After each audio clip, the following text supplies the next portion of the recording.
Hey everybody, welcome to another episode of Classes of Mail. My name is Alan Gigax, and today we're going to read from the JCAM again. We're starting where we left off at Article 21, and I don't know how far we're going to get through this because the next few modules, or the next few articles rather, are all pretty short, and so I guess it will just be a matter of how many I feel like reading. So you'll already know how many I'm going to read because you'll see the episode title, but I don't know how many yet. So let's find out. Only way to find out is to get started. Article 21 is about benefit plans, and here we go. 21.1, Section 1, Health Benefits. The method of determining the employer biweekly contributions to the cost of employee health insurance programs under the Federal Employee Health Benefits Program, FEHBP, will be as follows. A. The Office of Personnel Management shall calculate the subscription charges under the FEHBP that will be in effect the following January with respect to self-only enrollments and self and family enrollments. B. The biweekly employer contribution for self-only, self-plus-one, and self and family plans is adjusted to an amount equal to 73% in 2020 and 2021, and 72% in 2022 and 2023 of the weighted average biweekly premiums under the FEHBP as determined by the Office of Personnel Management. The adjustment begins on the effective date determined by the Office of Personnel Management in January 20, January 2021, and January 2022, and January 2023. C. The weight to be given to a particular subscription charge for each FEHB plan and option will be based on the number of enrollees in each such plan and option for whom contributions have been received from employers covered by the FEHBP as determined by the Office of Personnel Management. D. The amount necessary to pay for the total charge for enrollment after the employer's contribution is deducted shall be withheld from the pay of each enrolled employee. To the extent permitted by law, the employer shall permit employees covered by this agreement to make their premium contributions to the cost of each plan on a pre-tax basis, and shall extend eligibility to such employees for the U.S. Postal Service's flexible spending account plans for unreimbursed health care expenses and work-related dependent child care and elder care expenses as authorized under Section 125 of the Internal Revenue Code. E. The limitation upon the employer's contribution towards any individual employee shall be 76% in 2020 and 2021 and 75% in 2022 and 2023 of the subscription charge under the FEHBP in 2020, 2021, 2022, and 2023. Health Benefits Contribution Formula. Article 21.1 specifies the percentage of career employee health benefit premium costs paid by the Postal Service. Letter carriers are covered by the Federal Employee Health Benefit Program, FEHBP, which enables each carrier to choose among many plans offering different levels and types of coverage. The premium amounts differ among different FEHBP health plan insurance, or different FEHBP health insurance plans, and also by the option chosen, self-only, self-plus-one, or family plan. So the actual amounts of employee and employer contributions vary from one plan option to another. The Postal Service's contributions for city letter carrier health benefits is calculated using the federal government's weighted average formula. The weighted average formula is based on the number of federal and postal employees who elect coverage in any given plan and option. The Office of Personnel Management, OPM, calculates the subscription charges that will be in effect the following January for both individual and family plans. The Postal Service contribution of the weighted average biweekly premiums as determined by OPM is shown in Article 21.1. The maximum that the Postal Service will pay towards any given plan of the subscription charge under the Federal Employee Health Benefit Program, FEHBP, is shown in Article 21.1. Regulations. More information about letter carriers' FEHBP coverage is contained in ELM Section 520. Employees of the U.S. Postal Service who are called to active duty may be eligible for full payment of FEHBP premiums by the Postal Service. And there's a citation here from the EL. City carrier assistant employees. Health benefit entitlement for CCAs is addressed in Appendix B3, Other Provisions, Section F, Article 21 in the 2019 National Agreement. And here it is, Appendix B. Appendix B is the reprinting of Section 1 or I, Roman numeral 1, I think, I still don't know. Anyway, Section Roman numeral 1, let's say, of the 2013 DOS Award, the creation of a new non-career employee category. Provisions of the DOS Award that were modified in the 2019 National Agreement are indicated in bold. Those provisions that are reflected in another part of the National Agreement or Joint Contract Administration Manual are not reprinted herein. Number 3, other provisions. F, Article 21, health insurance. After an initial appointment for a 360-day term and upon reappointment to another 360-day term, any eligible non-career CCA employee who wants to pay health premiums to participate in the Federal Employee Health Benefits Program, FEHB, on a pre-tax basis will be required to make an election to do so in accordance with the applicable procedures. A previous appointment as a transitional employee will count toward qualifying for participation in FEHB in accordance with the Office of Personnel Management, OPM, regulations. The total cost of health insurance is the responsibility of the non-career CCA employee except as provided below. The Postal Service will make a bi-weekly contribution to the total premium for any CCA employee who wishes to participate in the USPS non-career health care plan, USPS plan. Self-only option equal to the greater of A, $125, or B, the minimum required by the Patient Protection and Affordable Care Act and applicable regulations. The Postal Service will make a bi-weekly contribution equal to 65% of the total premium for any CCA employee who wishes to participate in USPS non-career health care plan, USPS plan, for either self-plus-one or family coverage during a CCA's initial year of CCA employment. After a CCA's first year of employment, the Postal Service will make a bi-weekly contribution equal to 75% of the total premium for either self-plus-one or family coverage. Any CCA wishing to make their health care contributions on a pre-tax basis will be required to make an election to do so in accordance with applicable procedures. All CCA employees will be eligible for the USPS plan within a reasonable period from the date of hire and entry into a pay status, consistent with the requirements established under the Patient Protection and Affordable Care Act. Effective plan year 2022, the Postal Service will make a bi-weekly contribution equal to 75% of the total premium for any CCA employee who wishes to participate in the USPS plan for self-plus-one, or family coverage, regardless of year of employment. The Postal Service shall continue to provide the USPS plan with self-only, self-plus-one, and family coverage for the duration of this agreement. CCAs are immediately eligible to participate in the USPS non-career healthcare plan, USPS plan, and receive employer contributions as referenced above.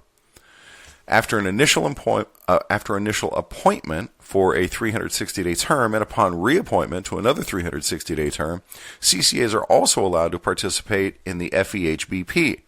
To qualify for the FEHBP, CCAs must first have completed 1 full year, 365 days, of current continuous employment, including breaks of 5 days or less, regardless of when the 5-day break occurs.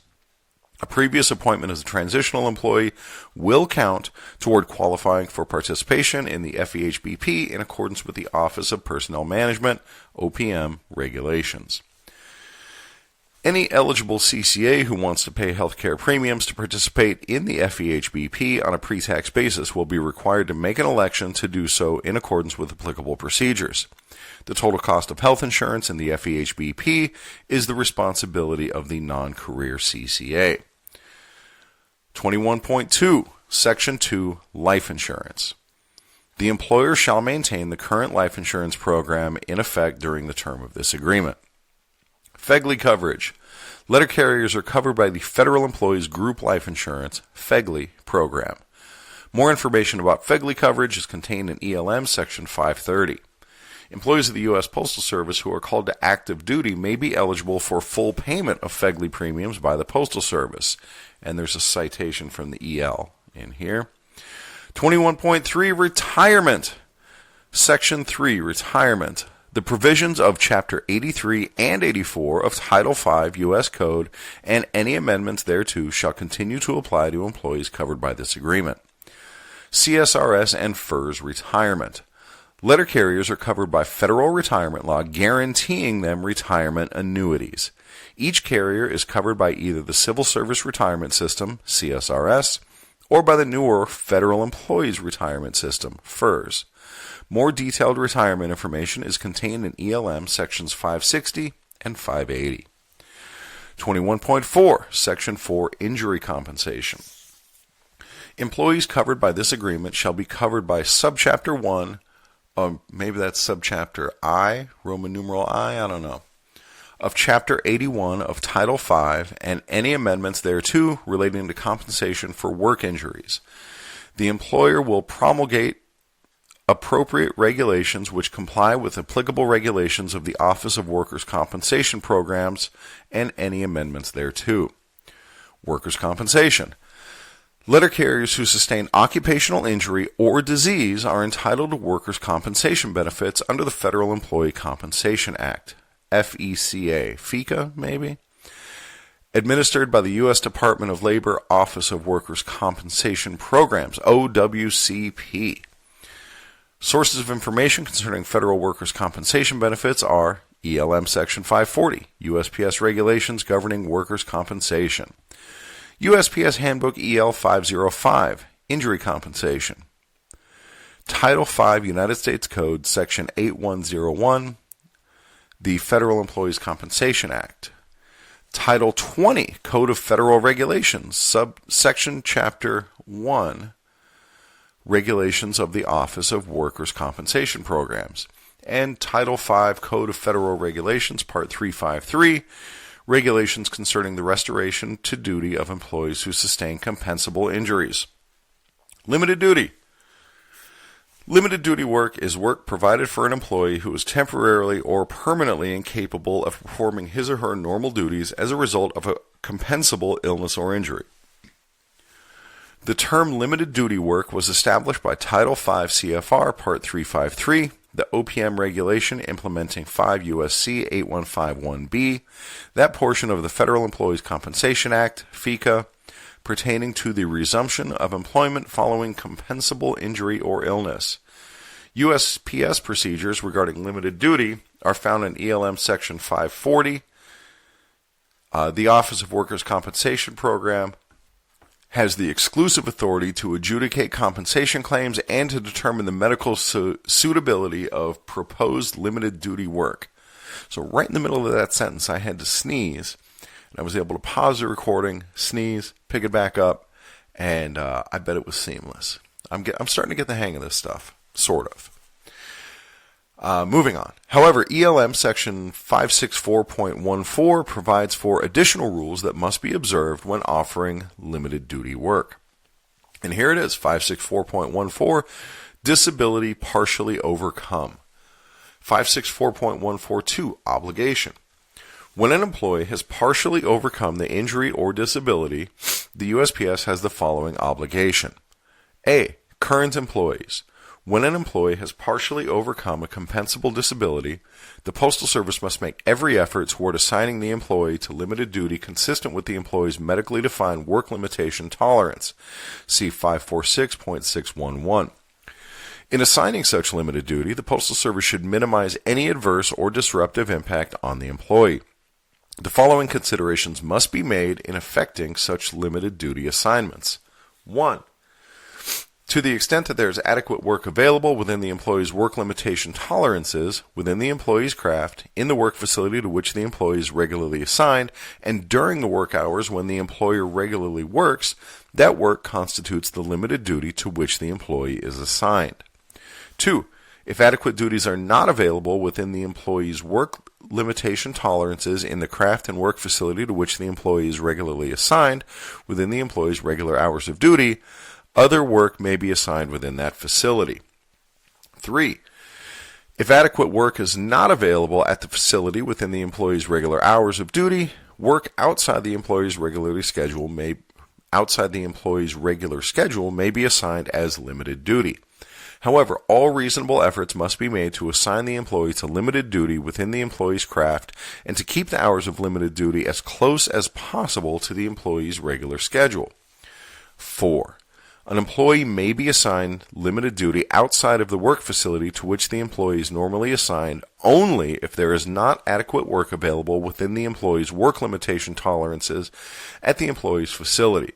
In such instances, every effort must be made to assign the employee to work within the employee's craft within the employee's regular schedule as near as possible to the regular work facility to which the employee is normally assigned. ELM Section 546.14 specifies the steps that must be taken in seeking limited duty work in order to ensure the assignments are minimally disruptive to the ill or injured employee. The Step 4 settlement, blah, blah, blah, specifically provides that the provisions of ELM Section 546.141, currently ELM Section 546.142, are enforceable through the grievance arbitration procedure. An employee could be offered a limited duty assignment that meets OWCP's requirements but fails to meet the requirements of the ELM. Section 546.142. Carriers refusing such disputed assignments could risk termination of compensation benefits. These situations are addressed in the Memorandum of Understanding, January 29, 1993, M01120. Which allows a partially recovered employee to accept a limited duty job offer, quote, under protest, end quote, and still pursue a grievance concerning the assignment. The memorandum provides that, 1. By accepting a limited duty assignment, an employee does not waive the opportunity to contest the propriety of that assignment through the grievance procedure, whether the assignment is within or out of his or her craft. 2.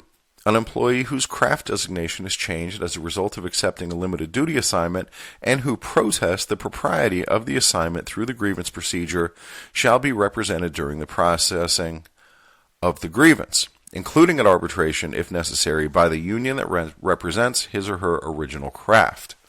For example, if a letter carrier craft employee is given a limited duty assignment in the clerk craft and grieves that assignment, the employee will be represented by the NALC. If a clerk craft employee is given a limited duty assignment in the letter carrier craft and grieves that assignment, the employee will be represented by the APWU. Limited duty and CCAs. CCAs who have an on-the-job illness or injury may only be assigned to work in other crafts if the assignment to another craft is consistent with the ELM Section 546 and relevant Department of Labor regulations. An exception to the prohibition on dual MSPB grievance filing occurs where a compensably injured employee, whether a veteran's preference employee or not, appeals to the MSPB a failure of the Postal Service to restore him or her to a limited or full duty in accordance with 5 U.S.C. 8151B and Title 5 CFR Part 353.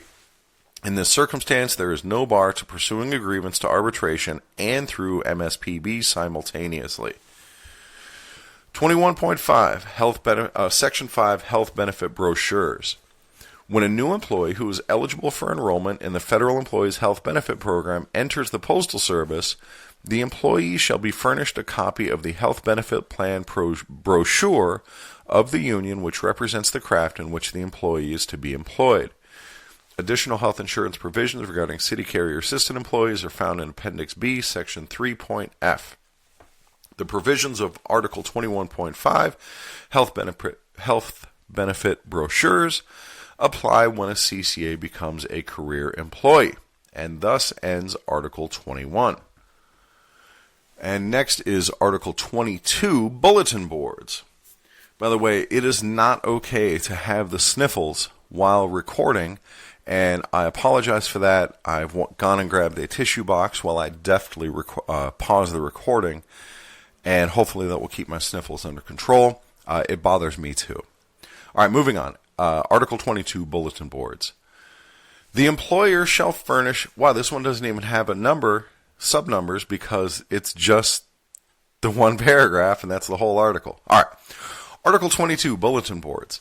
The employer shall furnish separate bulletin boards for the exclusive use of the union, subject to the conditions stated herein, if space is available.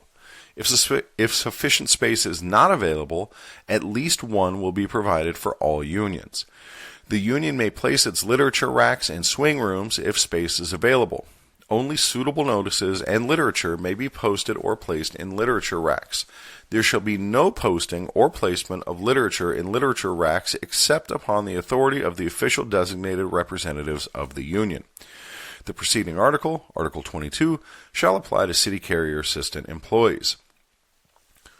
National Arbitrator Howard Gamser ruled in blah blah blah that the Postal Service may not interfere with the posting of material on NALC bulletin boards unless management, quote, can prove that this material is unsuitable for posting because it has caused or will cause an adverse impact on the ability of postal authorities to direct the workforce and to manage its operations efficiently and productively, end quote. Arbitrator Gamser sustained an NALC grievance in which management unilaterally removed a list of non-members from a bulletin board because the Postal Service was unable to demonstrate, quote, that the notices did, in fact, cause sufficient disruption or dissension so as to interfere with the orderly conduct of business, or that a failure to remove such notice would inevitably lead to such a result, end quote. In the Step 4 decision, blah, blah, blah, management sustained a grievance challenging the removal from a bulletin board of an NALC bulletin listing endorsements of political candidates. And thus ends Article 22. Next, we go to Article 23, Rights of Union Officials to Enter Postal Installations. This is also only one paragraph long. Upon reasonable notice to the employer, duly authorized representatives of the union shall be permitted to enter postal installations for the purpose of performing and engaging in official union duties and business related to the collective bargaining agreement. There shall be no interruption of the work of employees due to such visits, and representatives shall adhere to the established security regulations. The preceding article, Article 23, shall apply to city carrier assistant employees. Article 23 establishes the right of NALC officials to enter postal installations for any purpose related to the collective bargaining, or labor relations. Step 4 settlements regarding this provision have established that the union needs to give management reasonable notice prior to entering a facility. A phone call to an appropriate management official is sufficient, and there's a citation. There should be no unreasonable delays in granting or requesting union official access to a postal facility, and there's a citation. And high mail volume on a particular day is not a legitimate reason to prevent union officials from entering a facility. And there's another citation, and that citation ends Article 23. All right, we're going to keep going to Article 24. Yeah, we're only 22 minutes in. Article 24 is employees on leave with regard to union business. 24.1, Section 1, Continuation of Benefits. Any employee on leave without pay to devote full or part-time service to the union shall be credited with step increases as if in a pay status. Retirement benefits will accrue on the basis of the employee's steps so attained, provided the employee makes contributions to the retirement fund in accordance with current procedure. Annual and sick leave will be earned in accordance with existing procedures based on hours worked. Section 2, Leave for Union Conventions. Full or part-time employees will be granted annual leave or leave without pay at the election of the employee to attend national, state, and regional union conventions, assemblies, provided that a request for leave has been submitted by the employee to the installation head as soon as practicable, and provided that approval of such leave does not seriously adversely affect the service needs of the installation. B. If the requested leave falls within the choice vacation period, and if the request is submitted prior to the determination of the choice vacation period schedule, it will be granted prior to making commitments for vacations during the choice period, and will be considered part of the total choice vacation plan for the installation unless agreed to the contrary at the local level. Where the specific delegates to the convention, assembly, have not yet been determined, upon the request of the union, the employer will make provision for leave for these delegates prior to making commitments for vacation. C. If the requested leave falls within the choice vacation period and the request is submitted after the determination of the choice vacation period schedule, the employer will make every reasonable effort to grant such request consistent with service needs. The preceding article, Article 24, shall apply to city carrier assistant employees. Types of leave for union business include 1. Leave for union employment, 2. Leave for union conventions, and 3. Leave for other union activities. Reason for leave, NALC employment. Article 24.1 addresses leave from postal employment taken because of a full-time or part-time job with the NALC, typically with the local union or the national union. Article 24.1 guarantees that such NALC employees on leave from postal employment continue to accrue retirement credit, so long as payment is made, and earn credit towards step increases. As a general rule, a letter carrier who takes long-term leave without pay, LWOP, from postal employment does not continue to accrue retirement benefits or time toward periodic step increases. Reason for leave, NALC conventions. Article 24.2.a provides for a union member's right to annual leave or leave without pay, LWOP, at the employee's election to attend a national, state, or regional NALC convention. This is an exception to the general rule that the granting of LWOP is at the discretion of management, ELM Section 514. Once a carrier gives management appropriate notice of the need for leave, management should grant it unless the leave would, quote, seriously adversely affect the service needs of the installation, end quote. Article 24.2.b establishes 3 rules. First, it provides that employees requesting leave for union conventions during the choice vacation period will receive priority over other carriers, even those with greater seniority. Second, unless the local memorandum provides otherwise, such leave for conventions will be counted towards the quota of employees that must be given leave during that period. Third, the union may reserve a specified number of slots during the choice vacation period for convention purposes, even if the names of delegates are not yet known.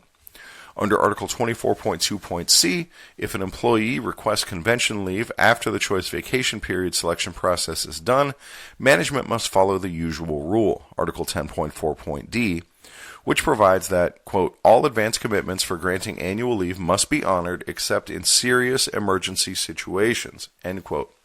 So although management cannot cancel another employee's leave to honor the convention leave request, this section requires management to, quote, make every reasonable effort to grant such request, end quote. Reason for leave, other union activities. Requests for leave to attend other sorts of NALC activities are handled under the usual leave rules, Articles 10 and 30. Article 30, local implementation. Article 30.b lists the following 2 items for local implementation which involve leave for union activities. Article 30.b.8, whether jury duty and attendance at national or state conventions shall be charged to the choice vacation period. Under Article 30.b.8, a branch may negotiate language to alter the effect of Article 24.2.b above, under which leave for union conventions during the choice vacation period is counted toward the quota of employees that must be given leave during the period. Article 30.b.20, the determination as to whether annual leave to attend union activities requested prior to determination of the choice vacation schedule is to be part of the total choice vacation plan. Union activities in Article 30.b.20 differ from the national and state conventions, addressed by Article 30.b.8. Union activities may include a wide variety of union programs other than conventions, for example, training seminars. And thus ends Article 24. All right, so we're butting up on a half hour here. Let me see how long Article 20. You know what? 25 is really short. I'm going to add that one also. All right, here we go. Article 25, higher leave assignments. Higher level assignments. Sorry, I had leave on the brain. Article 25 is higher level assignments, like carrier technicians. 25.1, Section 1, definitions. Higher level work is defined as an assignment to a ranked higher level position, whether or not such position has been authorized at the installation. 25.2, Section 2, higher level pay. An employee who is detailed to higher level work shall be paid at the higher level for time actually spent on such job. An employee's higher level rate shall be determined as if promoted to the position. An employee temporarily assigned or detailed to a lower level position shall be paid at the employee's own rate. Section 3. Written orders. Any employee detailed to higher level work shall be given a written management order stating beginning and approximate termination and directing the employee to perform the duties of the higher level position.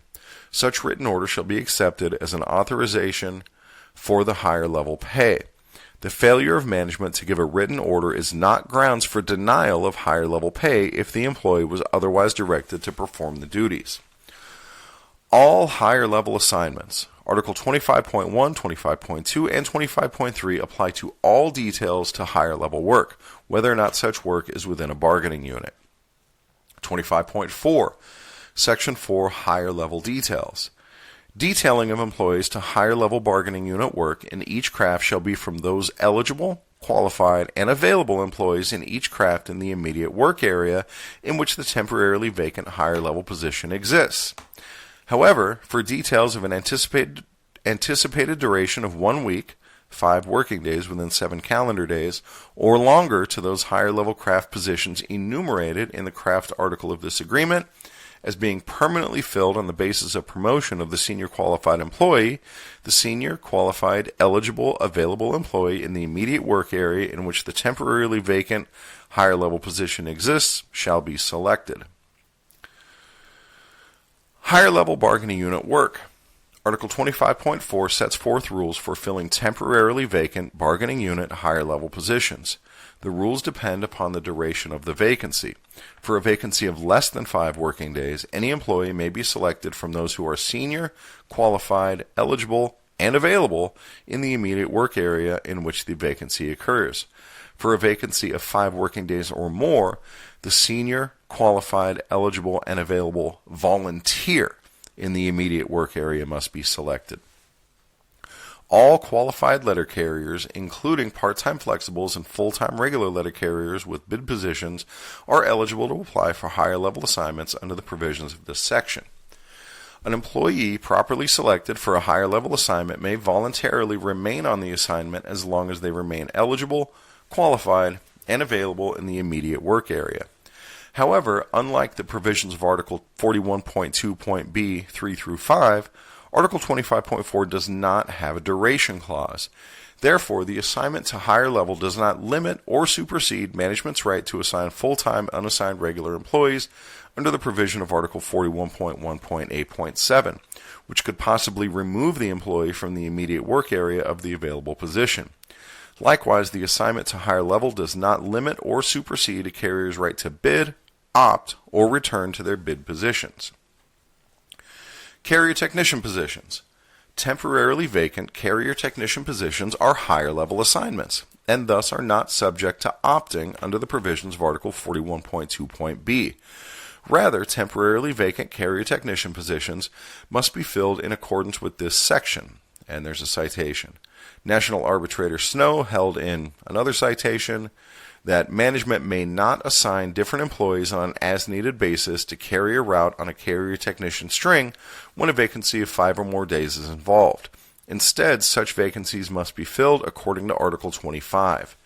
Note that most settlements and memorandums that referred to T6 positions also apply to carrier technician positions. Employees who are detailed to carrier technician positions under the provisions of Article 25.4 are entitled to higher level pay for all work performed for the duration of the detail as if promoted to the position. Letter carriers who fill temporarily vacant carrier technician positions assume the hours of the vacancy as provided by the pre-arbitration settlement, blah, blah, blah, which states details of anticipated duration of 1 week, 5 working days within 7 calendar days, or longer to temporarily vacant carrier technician T6 positions shall be filled per Article 25, 1981 National Agreement.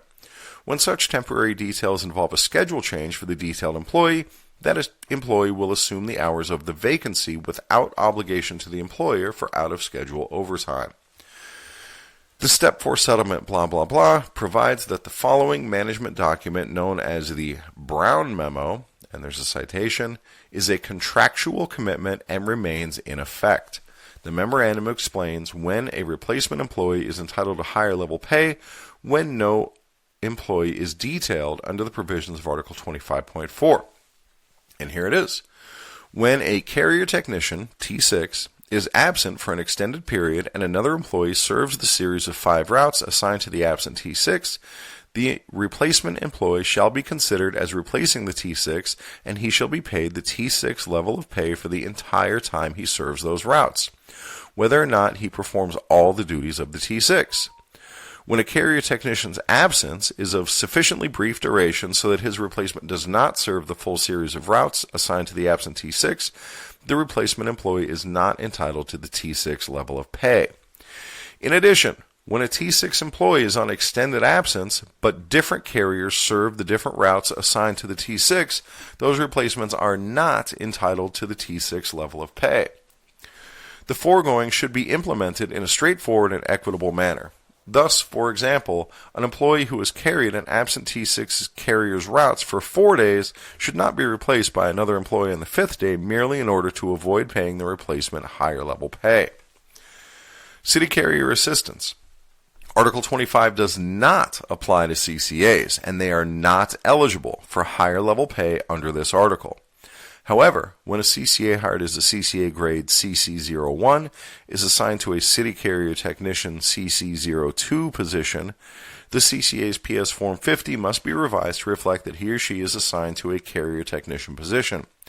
This will require designation to the proper City Carrier Assistant Tech Occupational Code, either 2310-0047 or 2310-0048. 25.5, Section 5, Leave Pay. Leave pay for employees detailed to a higher level position will be administered in accordance with the following. Employees working short-term on a higher level assignment or detail will be entitled to approved sick and annual paid leave at the higher level rate for a period not to exceed 3 days. Short-term shall mean an employee has been on an assignment or detail to a higher level for a period of 29 consecutive workdays or less at the time the leave is taken, and such assignment or detail to the higher level position is resumed upon return to work. All short-term assignments or details will be automatically canceled if replacements are required for absent detailed employees.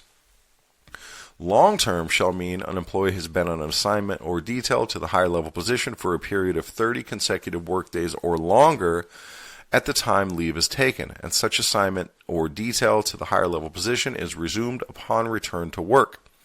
Terminal leave payments resulting from death will be paid at the higher level for all employees who are assigned or detailed to higher level assignments on their last workday.